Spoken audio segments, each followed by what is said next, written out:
Today's is a little bit dark. So I'm just a little trigger warning. It's a little bit dark. I'll try to take you through it, as gently as I can. So lecturing on Rene Girard is actually a kind of nostalgic lecture for me, because while I was born too late to have ever been a Marxist, and probably a little bit too late to have ever really been a Freudian, although I definitely have Freudian leadings, I really did go through a period as an undergraduate of being a very convinced Girardian, of really feeling like I was inside that world and I was really seeing the world through those lenses. Now, I was an undergraduate at Stanford in the 1990s, and that's where Girard was. That's where he was at the end of his career. That's where he was before he died. And so there was a circle of people around him, and then there were people coming from other countries and other places to study with him. And this was all pre-internet, when you couldn't just communicate with other people from all over the place online. And so the people actually kind of coming, making these pilgrimages to study with Girard had a much more intensive cult-like feeling than it does today, where if you're interested in hearing what anybody has to say, you can just Google them online and listen to some lectures. But at that time, there was a seminar room in this old building, and it was a private invitation seminar, and everybody would be gathered around this table, and Girard would speak with this voice that had a kind of ominous gravitas to it. I'm not going to speak with a voice that has ominous gravitas. You're going to get this in mind, but imagine that there's Girard with some ominous gravitas. The first time I saw him in person, I found him absolutely terrifying. Okay, I'm going to start, though. I encountered Girard as a 19-year-old with no context. It kind of came out of nowhere. I'm going to give him to you as somebody whose thought comes out of a dialogue with Levi-Strauss and structuralism, which is a kind of much different path. I just kind of found him in a class at Stanford with no preliminaries or no context for where he was coming from. But I'm going to spend a couple minutes sort of reviewing the key points about structuralism.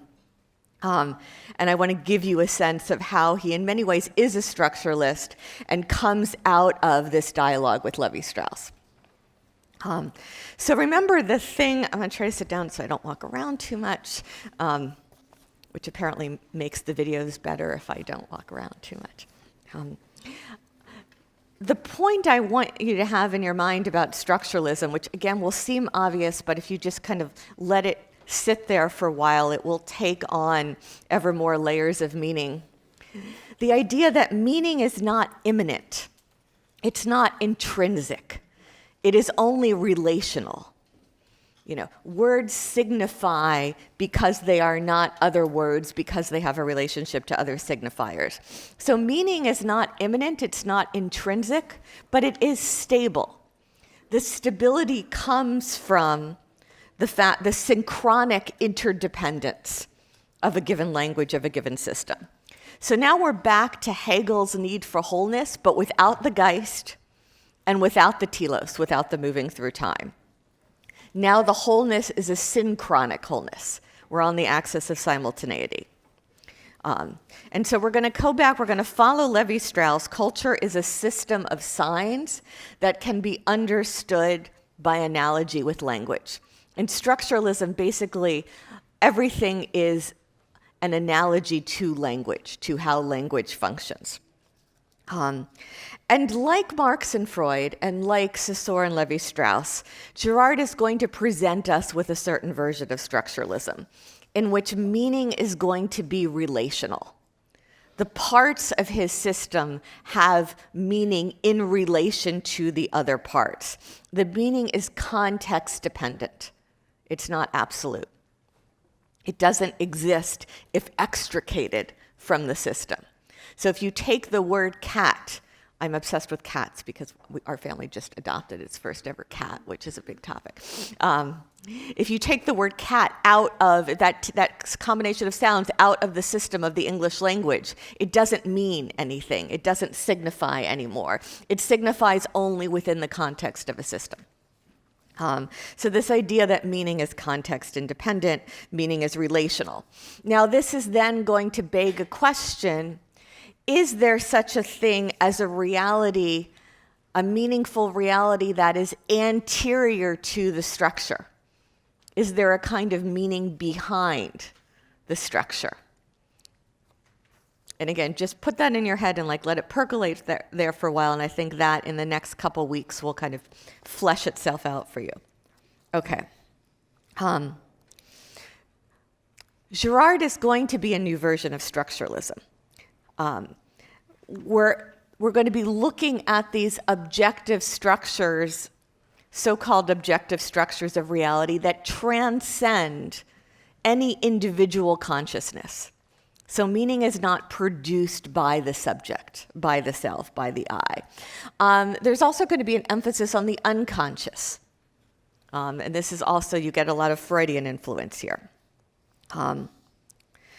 Like Marx, the thing about Girard that is so seductive is totality.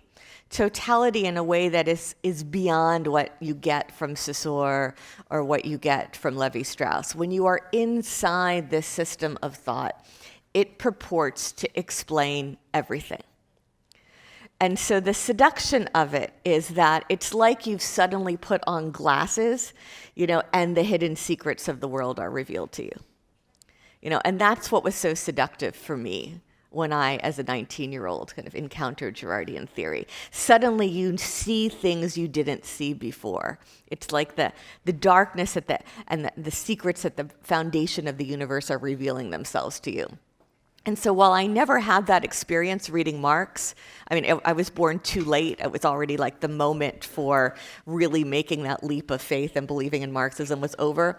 But having gone through this Girardian period really helped me to empathize with and understand a lot of the Marxists who I would then go on to write about, the East European thinkers. What it meant to encounter something in which suddenly everything fits together and makes sense and hidden meaning is revealed. Okay, so I'm going to move you from Levi-Strauss to Girard today. Later when we talk about Derrida is also going to come into his own ideas through a dialogue and critique of Levi-Strauss. But here I want you to understand that the relationship between Levi-Strauss and Girard is a bit analogous to the relationship between Husserl and Heidegger. In that, Levi-Strauss has more of a kind of scientific neutrality in his attitude towards what he's describing. And with Girard, we kind of shift into a minor key to this kind of fleshier feeling that we are probing the darkness at the heart of human existence. You'll see analogies to Freud's idea that civilization is built on the repression of aggression. Civilization and its discontents. The precondition for civilization is repression. You'll see an analogy there as we move into Girard's idea, which we'll get to in the second half of the lecture, on how civilization is built on actual violent sacrifice. Okay, so let me take you back to Levi-Strauss and then try to work you through where Girard breaks. So Levi-Strauss is trying to uncover the deep workings of a cultural system. He believes, like Freud, that much of culture functions at the level of the unconscious, that culture is very expansive. It's a capacious definition of culture: tools, institutions, customs, beliefs, art, laws, literature, knowledge. And that other things like myths, like kinship systems, like ways of preparing food can be understood on the model of how we understand a language. So for him, kinship relations, and we talked about last week, are structured like Saussure's system of signs, whose units have value only in the coordination of mutual differences. So now I'm going to kind of focus you on Levi-Strauss's work on myth, which I know we haven't really read the primary sources here, which I would happily give you if anybody wants more of them. I try to avoid giving you too many texts in any given week. he's going to do a structuralist analysis of myth, and he's going to say that, myths are basically have a kind of universal structures, a universal grammar, and they are variations on a number of universal themes as they appear in all sorts of radically different cultures. And remember, Levi-Strauss is an anthropologist. He spends lots of time hanging out with indigenous tribes, working with oral cultures, living in the Amazon, doing things really looking at cultures that are very far removed from Paris, very far removed from the cafes in France where the intellectuals hang out. And he's saying there are these universal things that are covering all of these different civilizations. And one of the things, and for our purposes really the most important one today, is he says that myths tend to begin with a state of crisis, an explanation for a state of crisis in a given society, and that crisis tends to be what he will describe as a crisis of differentiation. The word differentiation is key here. Again, another one of these words that seems like banal, common, every day, that has a kind of philosophical oomph in these systems. Crisis of differentiation. So what is a crisis of differentiation? It is not a crisis when there is too much difference. It's a crisis when there is too little, when boundaries start getting blurred, when hierarchies start breaking down, when distinctions between sacred and profane, night and day, sun and moon, animal and beast, when distinctions between, the aristocracy and the peasantry, when distinctions among groups, when those distinctions that essentially function as the skeleton supporting structure, when they start getting effaced and the boundaries get blurry. Now, this often feels very counterintuitive. We often think that it's when there's too much difference, that society enters crisis. And Levi-Strauss is going to argue that no, it's actually difference is the skeleton that holds culture together, that holds societal structures together when people and things know their place. And when those boundaries get effaced, that's when you have anxiety. That's when you have cultural anxiety. And so that myths tend to begin with this crisis of a lack of differentiation, often with a lack of differentiation between sacred and profane, between mortals and gods. And then everything else is kind of a variation on, mortals and gods. Okay, so the grammar, myths tend to have, a series of function by using various units, which he calls myth themes, which can be combined with in different ways into different variations on themes. He's saying that there's this good grammar that puts together myths is a certain kind of universal grammar, drawing on universal unconscious, mental habits, and that this grammar is basically inherent in the human mind. Kind of hardwired. Myths function, the stories that they tell, as devices for organizing and classifying reality. And that humans don't actually function very well when everything is chaotic and mixed up.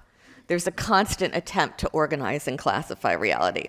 He understands myths as imaginary resolutions of real social conflicts and contradictions. Okay. So again, I want to point out here that we're in a world that is antithetical to Husserl's world, in that, for Husserl, the transcendental ego is going to be the fountain of all meaning, the relationship between the transcendental ego and the object. In contrast, we are moving the subject radically to the side here. Myths are the ones, the agency is not coming from any given I here. It's as if the agency is coming from the structure and its pieces themselves.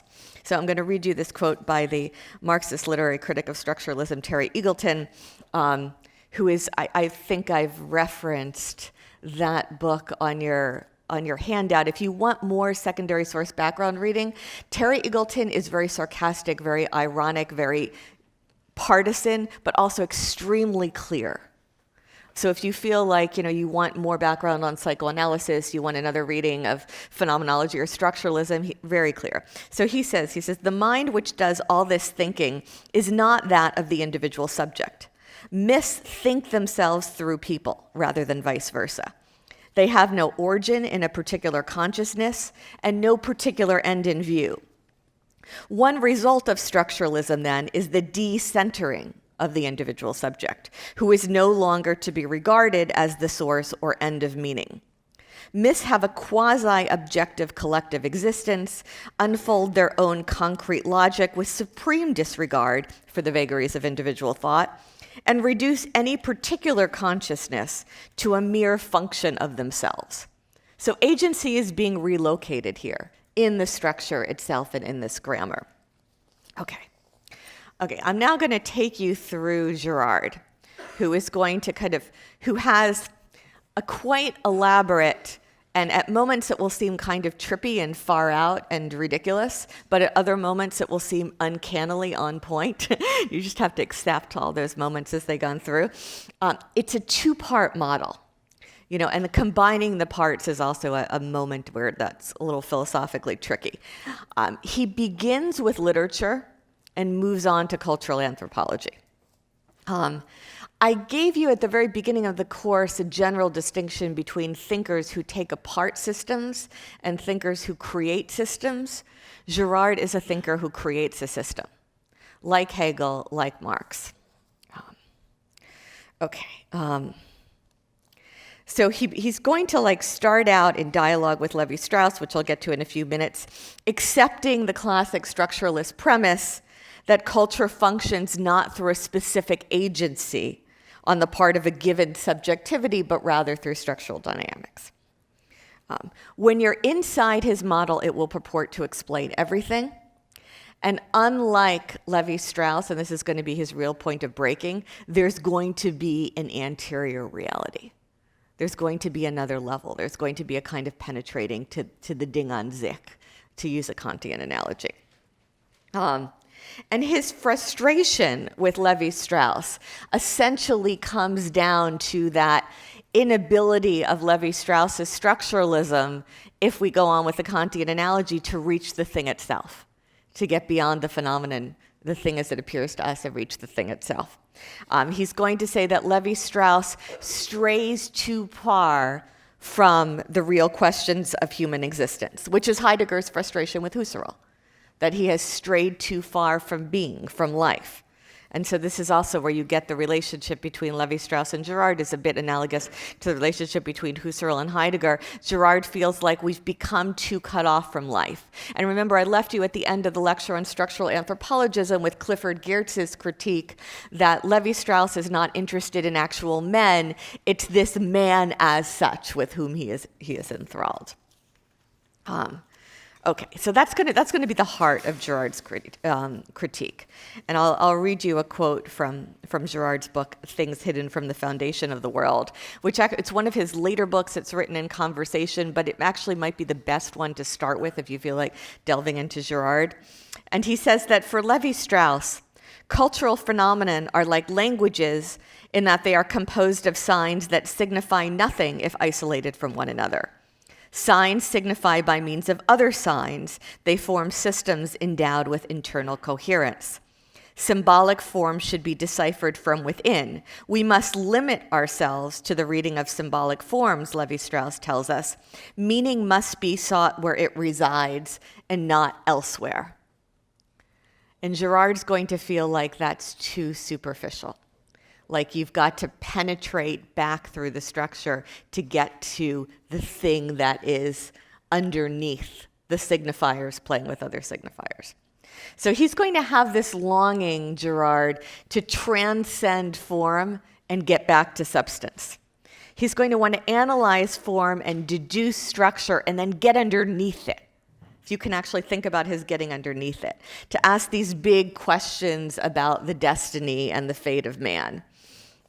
He's also going to be thinking at a time contemporaneously to Foucault, to Derrida, where he is getting nervous about what will become the postmodernist premise that maybe there is no such thing as a subject.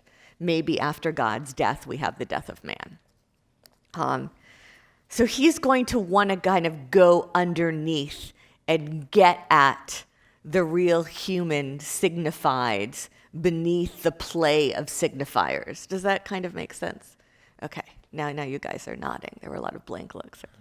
I know it's that time of the semester where people are full of blank looks, but okay.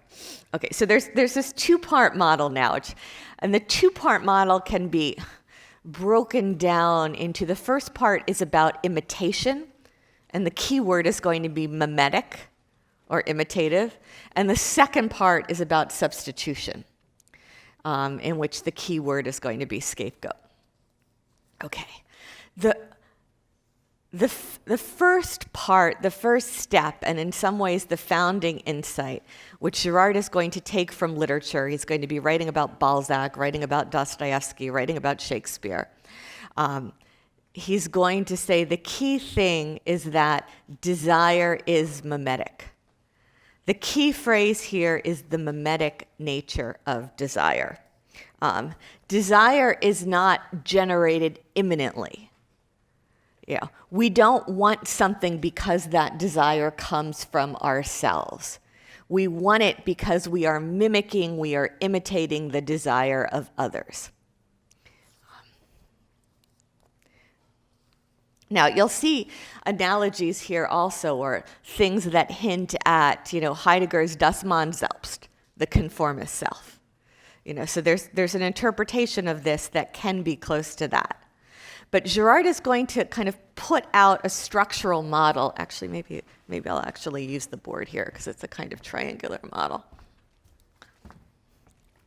Okay, here we've got an object. That's going to be the object of desire. Here we have the subject. And here we have another subject who Girard will call alternately the model or the mediator. Mediation, you'll recognize, is a Hegelian term. Okay, these are both subjects. And Girard is going to say that desire does not originate in the subject, and it does not originate in the object. It originates through an imitation of the model/mediator. Well, it is that imitative mechanism that generates desire in us. And this, of course, is mutual, right? Desire is mimetic, and the mimetic nature of desire is mutual.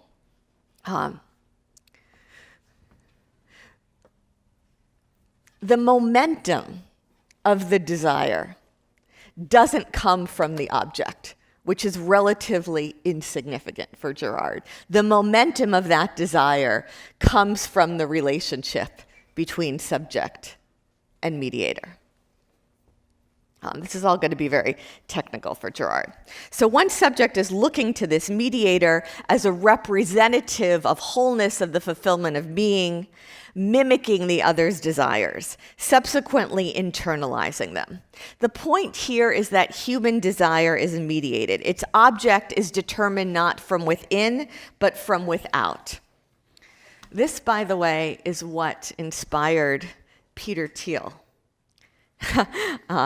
Which I know you're all going to kind of, roll your eyes here. But he looked at Facebook as it was coming into existence and realized, wow, that's where we should be, where advertising could skyrocket, because people don't want things because they want them. They want them because they see other people wanting them.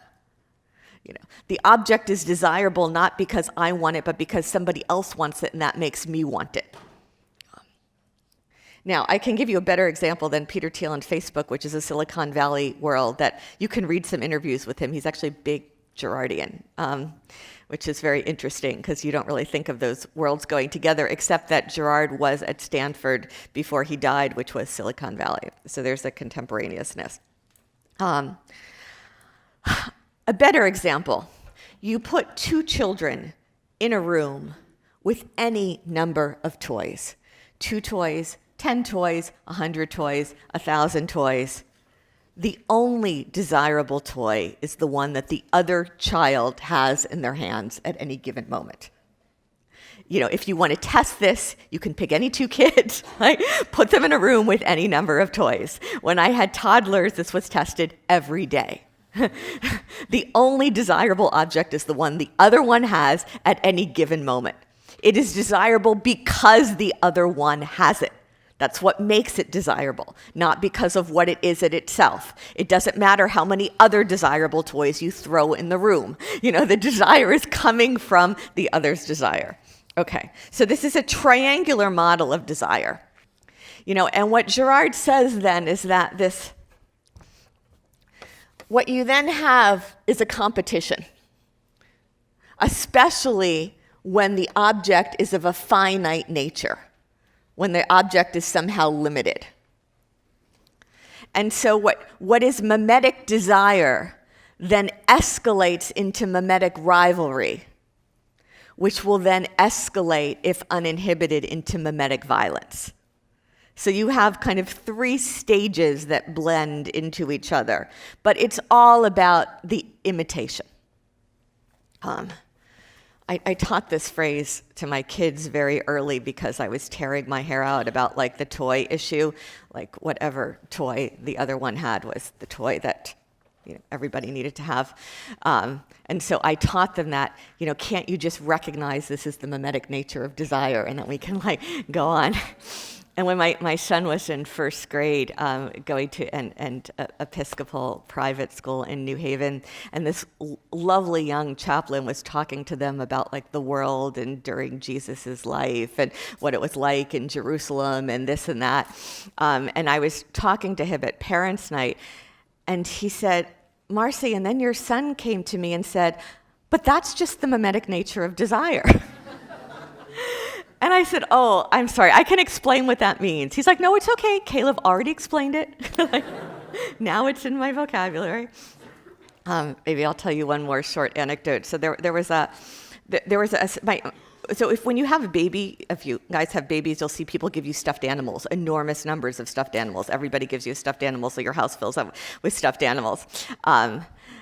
And when my son was a baby, a Polish friend who was visiting here brought this stuffed cat, which was a kind of very modest, flat stuffed cat, which could double as a pillow, was very easily packable. So while we had thousands of stuffed animals, the stuffed cat was the one we always traveled with, as it was kind of particularly convenient and could be flattened. It was, and then I had a second child, and then when she was a baby and my son was 2.5, 3, we were traveling. We were in Austria, I guess it was, and she was teething and having trouble sleeping, and the only thing that would make her go to sleep was the stuffed cat, who of course was the same stuffed cat that my son wanted to sleep with because that was his stuffed cat, and no other stuffed animal could possibly. And I was exhausted because I was getting up every 2 hours because nobody was sleeping and there was a fight every single night about who was going to get to sleep with the cat in a negotiation.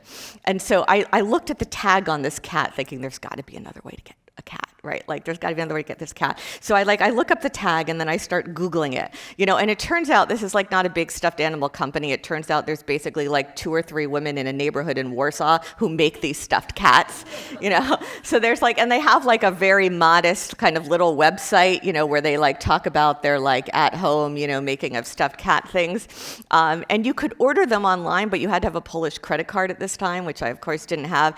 And I was so exhausted and so strung out that I send in this hysterical, clearly quirky Polish, this long message about my friend Anya and the cat and the traveling and the second child and how I couldn't sleep and how I had these deadlines and the screaming and I'm like, is there anything I can do to somehow pay you to get you to send me in another country another one of these stuffed cats?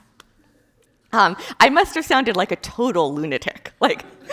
First of all, not that many people speak non-native Polish, and then I send this hysterical melodramatic email about the stuffed cat, and then I get this email back from this woman right away. She's like, "Oh my God, you're Marcy Shore. I've read your books and you wrote to me. I'm so honored."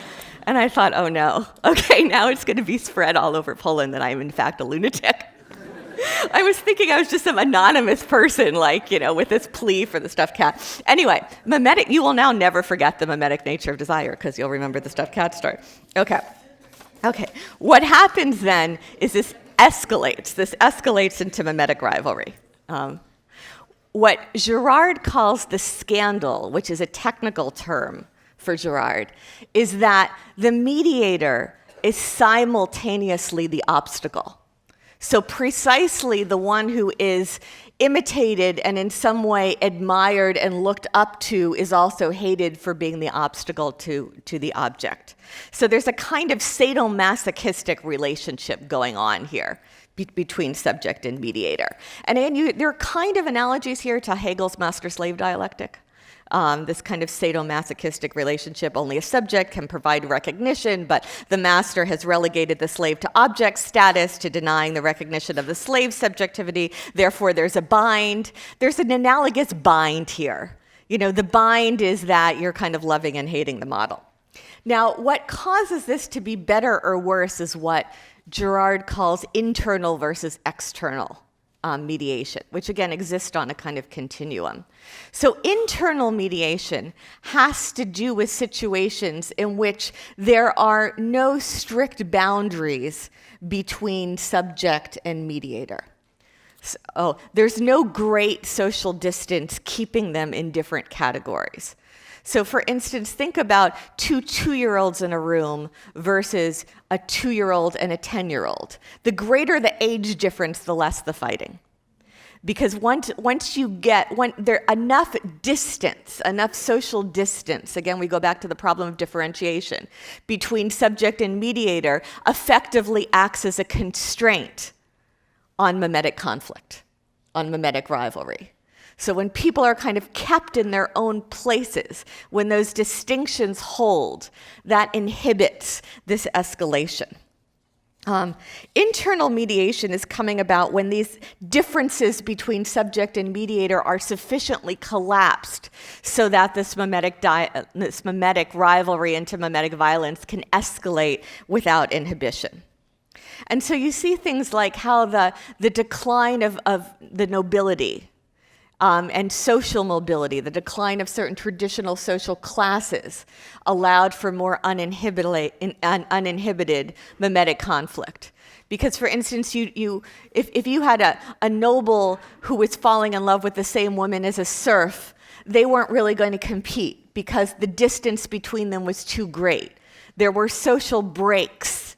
There were social boundaries that kept certain categories apart and distinct that could act as a kind of restraint. But when those boundaries break down and everyone's competing for everything, then you have a situation that can more easily escalate into mimetic violence. And because it's an imitative mechanism, it becomes mutual. And so it all becomes kind of identical, in which everybody is both playing roles of both subject and both mediator. And this kind of reciprocal violence then acts further to erase differences. This absence of differentiation is always going to be a crisis. So this idea that the Girardian theologian Robert Hamilton Kelly kept describing as differentiation is culture's supporting skeleton. It's what holds things in place. It's a structuralist premise. Again, differentiation holds meaning in place. When differentiation breaks down, then this mimetic conflict escalates. Okay. The importance of the object itself tends to dissipate entirely. All of the energy is focused on mimetic conflict, on mimetic rivalry. The violence of subject against mediator becomes dominant. The desire to possess what the other desires can easily become the desire to become the other. Again, you see echoes of Levinas here. Desire is the desire for the absolutely other.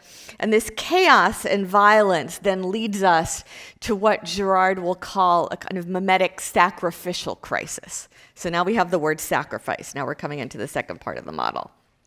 And I'll read you a quote here. The sacrificial crisis, he says, can be defined, therefore, as a crisis of distinctions. That is, a crisis affecting the cultural order. This cultural order is nothing more than a regulated system of distinctions in which the differences among individuals are used to establish their identity and their mutual relationships. I have these quotes on your handout, so you don't have to worry about transcribing them as I'm writing. Okay, now we get to the second, which is the kind of more trippy part of the model. Because Girard says that this crisis, this kind of violence, is only resolved when there is the expulsion of a scapegoat, the sacrifice of a scapegoat. It's only resolved when both parties, diverting their attention from one another, instead turn their attention to a scapegoat.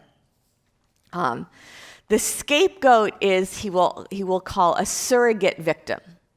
Sometimes a sacrificial victim, sometimes a surrogate victim, usually uses the word scapegoat. The word surrogate meaning substitute.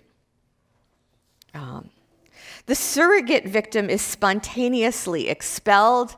The act of the sacrifice of the victim unites and unifies all parties against the victim and consequently acts as a cleansing mechanism that enables order to be restored.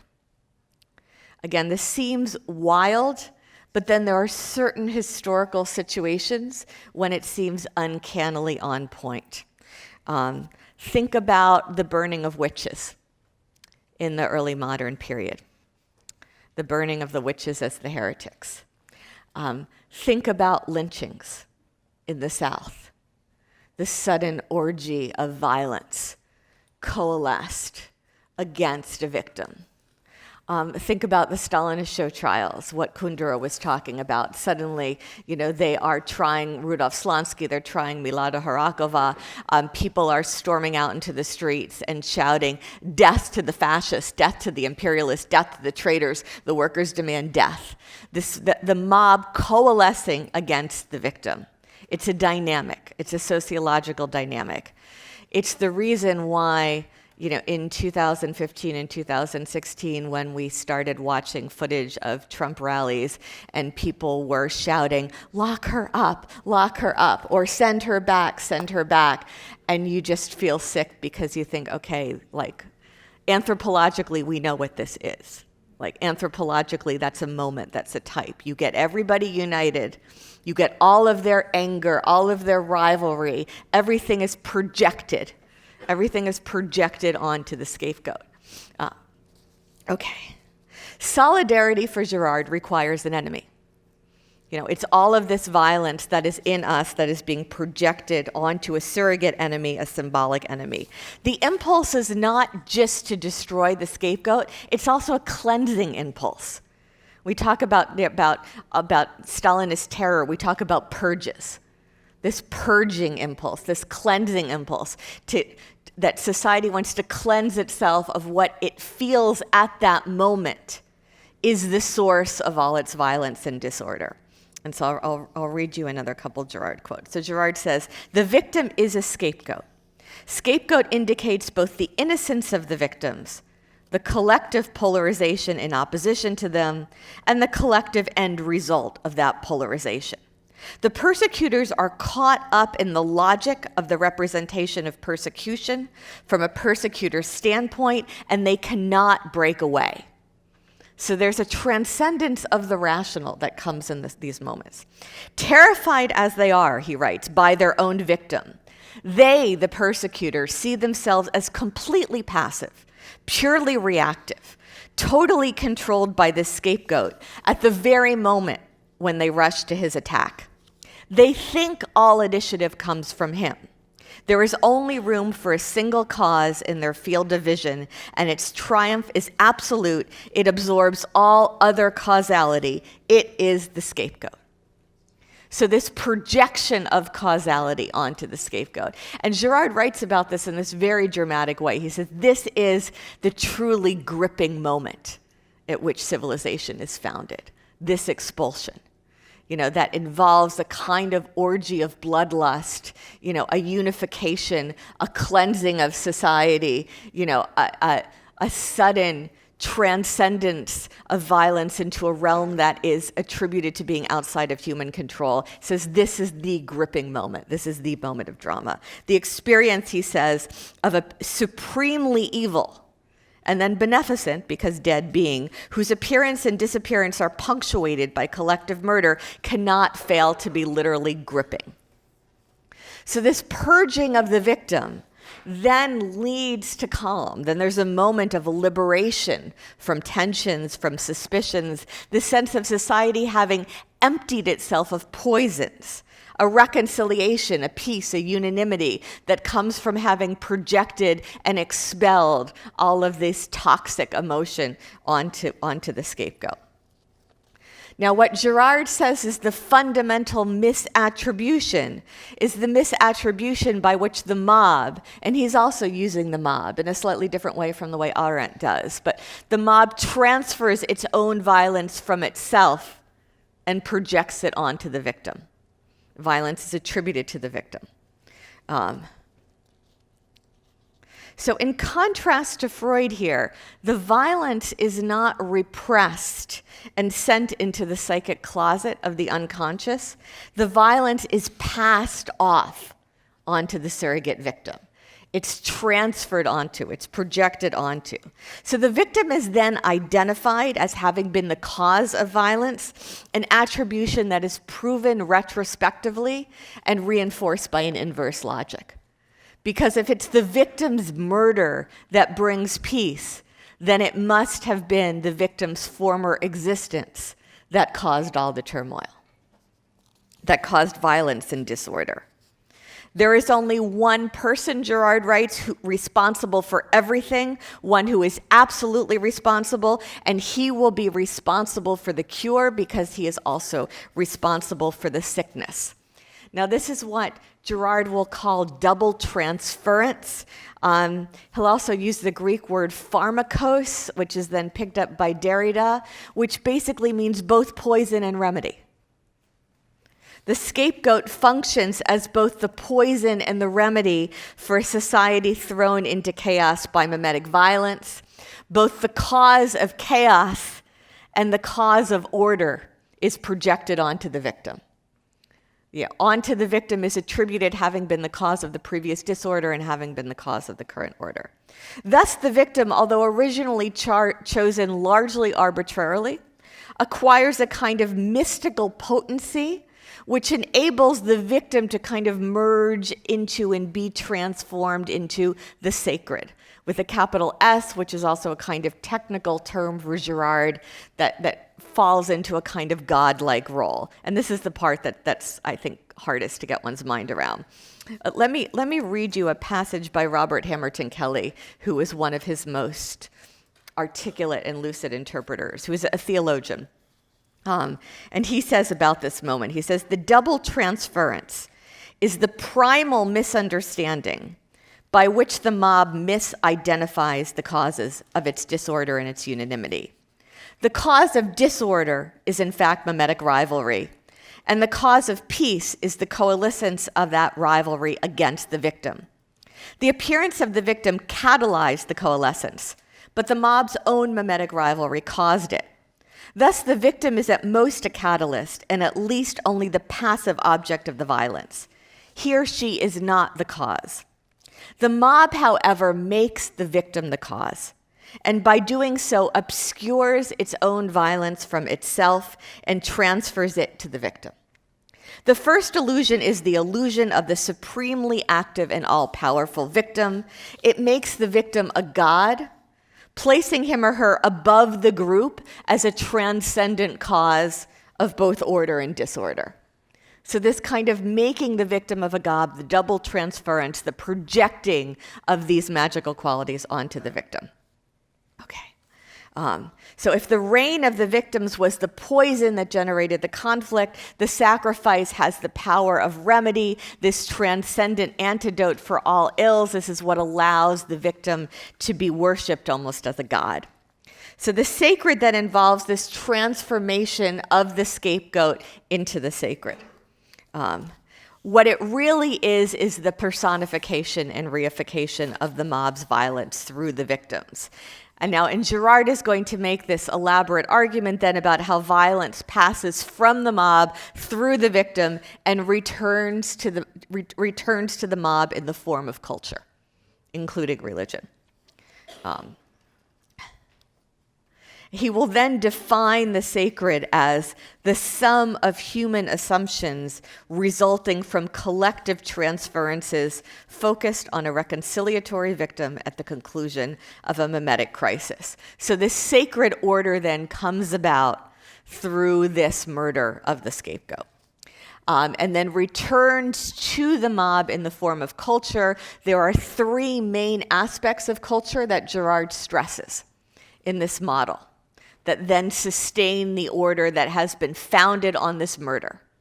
They are ritual, prohibition, and myth. Prohibitions are designed to be both normative and negatively prescriptive. They are aimed to prevent mimetic conflict. They tend to be related to objects that cannot be divided peacefully.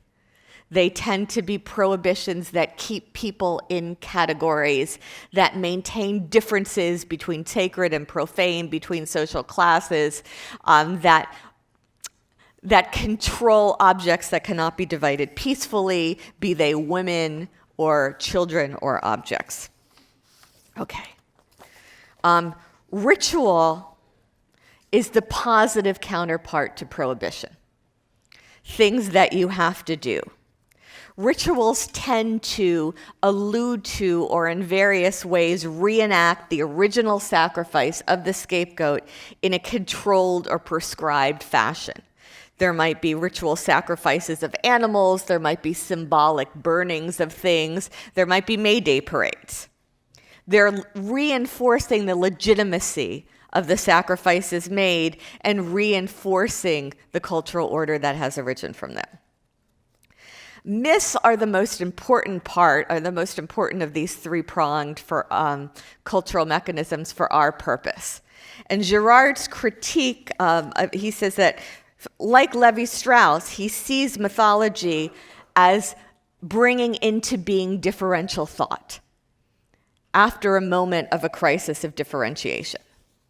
But Girard says that Levi-Strauss stays at the level of signifiers playing off other signifiers, and he doesn't get to the real victim beneath the myth. For Girard, there is always a real victim beneath the myth. The myth is not a thing unto itself. The myth is telling the story of a real victim, and we can always get underneath it to the real sacrifice that was made. Girard also has a much more specific definition of myth. This definition of myth for Girard is the story of the murder of the scapegoat as told from the point of view of the murderers. That is myth. You tell the story of the murder from the point of view of the murderers in such a way as to sanctify it and to justify it. Myth serves to justify and sanction any violence as having been necessary in order to expel the bad violence. Okay, I have a whole 2 minutes left, so let me just tell you a couple things I want you to think about. I want you to really reflect about this crisis of differentiation, because it comes up all the time. It's one of the ways to think about the question of why Nazism originates and comes into power in Germany in particular. German Jews, by and large, in the 1930s did not constitute an obviously separate group, as they often did in Eastern Europe to the east. We're not talking about Jews in Germany who tended to be living in a traditional way, speaking a different language, wearing black hats or long coats or separating themselves. The German Jewish community was by and large overwhelmingly assimilated, German-speaking, indistinguishable from non-Jewish Germans. But if you look at it through a crisis of differentiation, you say this is where cultural anxiety comes from, when assimilation happens, as opposed to a lack of assimilation. It's one way to understand persecution of the LGBT community or the anxiety about non-binary identity. Why is that anxiety provoking? Why is it? Well, Levi-Strauss and Girard would say it's precisely when differentiations get effaced that people get very nervous. The reality reference for Girard, and here is the idea I want to leave you with, is that there is a way to deconstruct myth and get to reality. the way in which you get to the reality underneath the myth, the way in which you get to truth, is you tell the story and grasp the story from the point of view of the victim.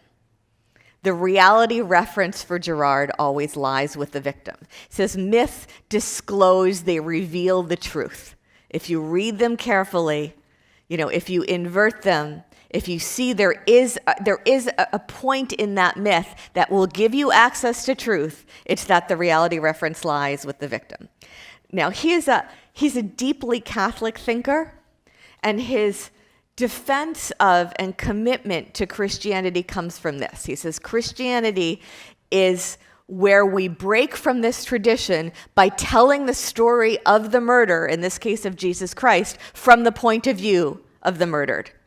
You identify with the victim. You identify with Jesus, who becomes God through his murder.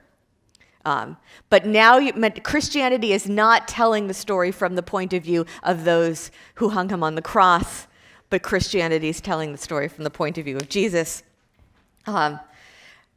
We're back then, you see, to the death of God. But now it's not about the killing of God. Now it's not about God's absence, it's precisely about the killing of God. The key moment is not that God is dead. The key moment is that we have killed him, and identifying that we have killed him.